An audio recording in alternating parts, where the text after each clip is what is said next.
Hello students, welcome to P.N.AMERSEY e-learning classes. Today I am going to explain you poem number 5, A Roadside Stand, written by Robert Frost. Now first of all, let us understand about the author.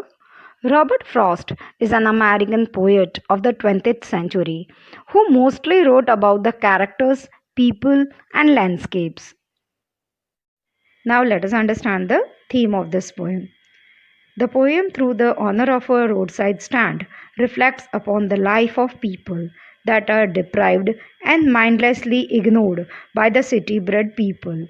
That means rich people, those who stay in the city. The honor wants to be accepted by the city people even if they don't buy anything from his stand. And the second theme is further, the poet also points out that growth and development are unequal in cities and villages, which is why people in the village tend to remain dissatisfied and unhappy as well. Before starting the poem, let us understand what is roadside stand. What does it mean? Poor villagers have made little new huts out of the houses on the roadside, and that is called roadside stand, as you can see in this picture also. In this poem, Frost presents the lives of poor, deprived people with pitiless clarity and with the deepest sympathy and humanity. Now let us understand the poem. The little old house was out with the little new shade. Shade, that means hut. In front at the edge of the road where the traffic sped. Traffic sped means the vehicle which are passing through there. A roadside stand, that too pathetically plaid. Here pathetically, that means very sadly. Plaid means begged. It would not be fair to say for a dole of bread. Dole of bread means to earn the bread. But for some of the money, the cash, whose flow supports the flower of cities from shrinking and withering faint. Here, sneaking, that is, feel hungry, and withering, that means dying. In this stanza, the poet describes the new shed, means hut, that had been set up by the occupants. Occupants means the villagers of old little house on the edge or side of the road that was busy with the traffic. The owner of the roadside stand awaits if someone would stop their car to buy something from his stand. He wasn't begging, in fact, he was trying to earn some money by selling fruits and vegetables. These people or this family is deprived and need the money that has been circulating in the city, with the help of which city people are flourishing. The polished traffic passed with the mind ahead. Here, polished traffic means expensive and beautiful cars which were passing through the highway. Or, if ever aside a moment, then out of sorts at having the landscape mud. Here, mud means spoiled with the artless paint. Artless, that means dull. Of signs that with N turned wrong and S turned wrong. Offered for sale wild berries in wooden carts. Wooden carts means container, wooden containers. Or crooked neck, golden squash with silver wards. Crooked neck means banded, and here silver wards means silver lining. Or beauty rest in a beautiful mountain scene. You have the money, but if you want to be mean, why keep your money and go along? Here you can see in the picture polished traffic on the highway. That means here how the beautiful and very expensive cars are moving in on the highway. And in this picture you can see the crooked neck golden squash. That means here actually poet is talking about the pumpkins. Now in this picture you can see the vegetable which was kept for selling by the farmers on the in the stand. with the silver words, means the silver line, means the white line you can see on this vegetable. And here the writer is talking about the landscape, beautiful landscape, which were mud by the roadside stand. So that is a beautiful mountain he is talking about. The landscape he is talking about is a beautiful mountain scene. Now in this stranger, the poet uses polished traffic to describe the people who live in the city, and even when they are passing through the countryside, their minds are still occupied with their profession and city life. Further, he describes that even if for a moment they forgot about their city life and have a good look at the landscape, all they do is criticize and judge. They simply get mad about the presence of the shade there or the old rustic signs, despite looking at the berries and the golden squash which is put up for sale. Now let us see the third stanza. The hurt to the scenery wouldn't be my complaint, so much as the trusting sorrow of what is unsaid. Here, far from the city, we make our roadside stand and ask for some city money to feel in hand, to try if it will not make our being expand and give us the life of the moving picture's promise that the party in power is said to be keeping from us.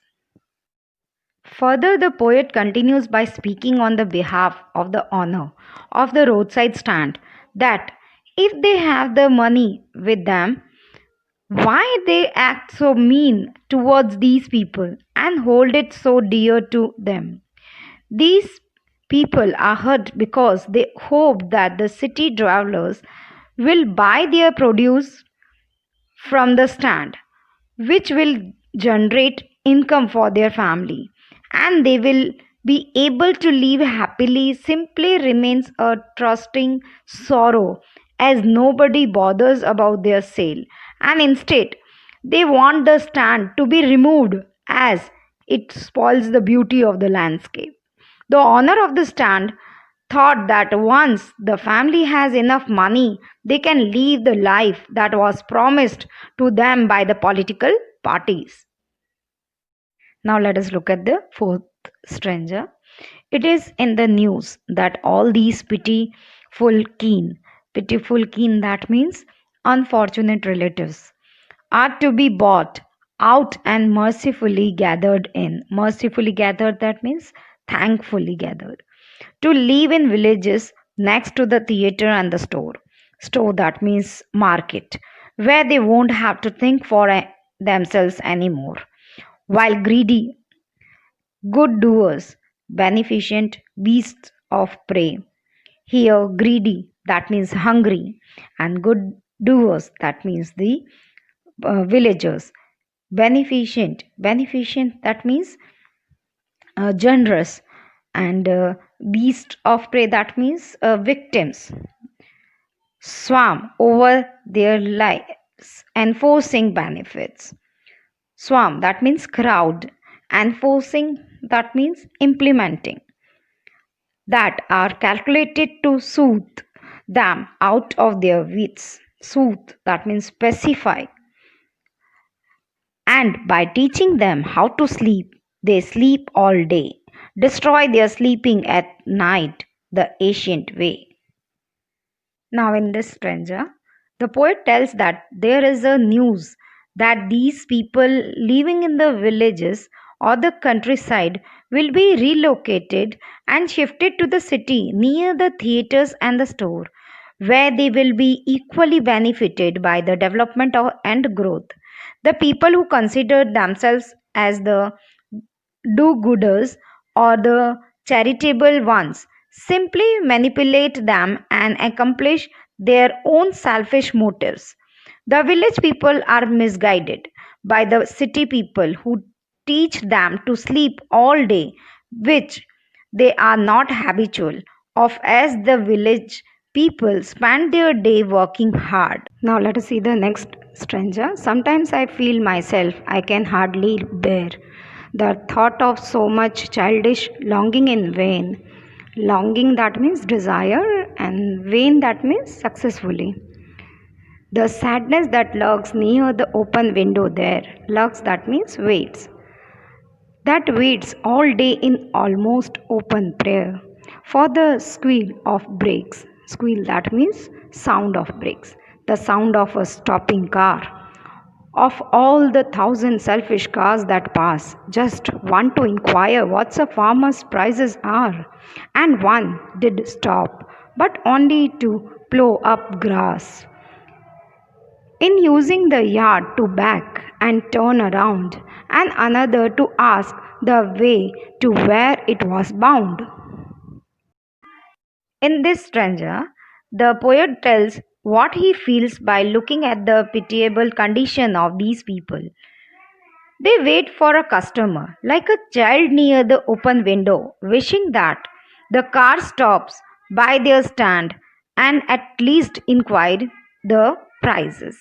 He says that the car that stopped indeed ploughed up the grass in order to turn around, and another car that stopped simply asked about the directions.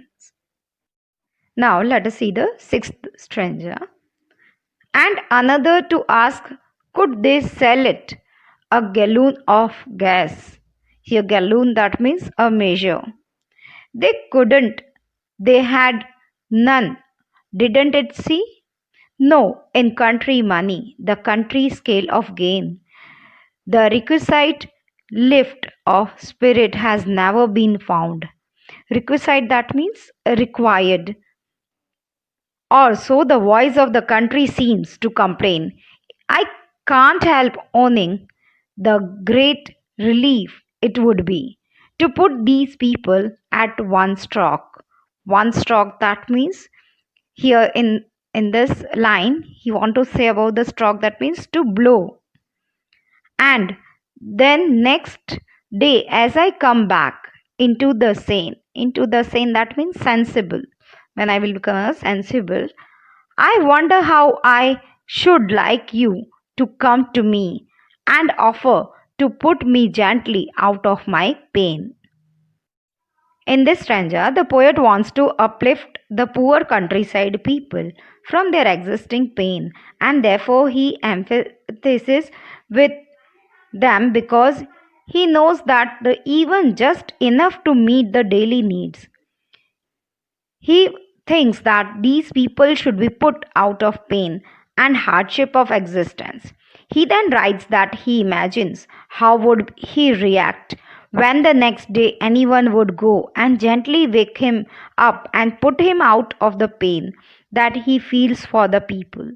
But this might only be the temporary relief for him, just like it would be for the farmers or these poor peasants. So here we are completing with this poem. I hope student you would have understood. Thank you.